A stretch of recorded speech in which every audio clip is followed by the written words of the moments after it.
There was a small roadside motel called Hollow Pines Inn, mostly forgotten except by the occasional weary traveler.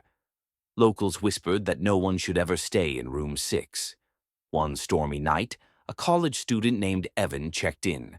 The clerk hesitated when handing him the key. "Room 7 is open too," the clerk said quickly. But Evan, tired and annoyed, insisted on room 6. It was closer to the vending machines. Inside, the room looked normal enough. A bed, a dusty lamp, a buzzing TV. But when Evan set down his bag, he heard a faint whisper. "Don't stay." He froze. The room was empty. The whisper had come from behind the mirror above the dresser. Nervously, he pressed his ear against the glass. Silence. Later, he dozed off, only to wake at 3:17 a.m. The TV had turned on by itself. On the screen, there was static, but in the static, he saw something. Himself, sleeping in bed. Only, on the screen, another figure stood in the corner, watching. He bolted upright. The corner was empty.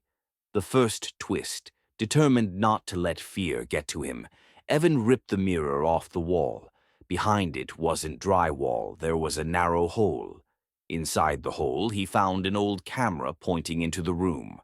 Wires ran down into the floorboards. Someone had been watching guests for years. Relieved that it wasn't ghosts, just a creep, Evan called the police from the motel's lobby, but the real twist came later. When the officers arrived, they searched the crawlspace behind room 6. The feed was still active, leading to a basement. There they found rows of screens showing live footage of every motel room. Most were empty, but one screen showed Evan, sitting in the lobby, talking to the clerk on the phone. Only, Evan wasn't in the lobby anymore. He was in room 6. The camera showed him staring blankly into the TV, eyes wide, face pale, not moving. The officers rushed upstairs. Room 6 was empty. Only the TV hummed with static. On the screen, Evan was still sitting there.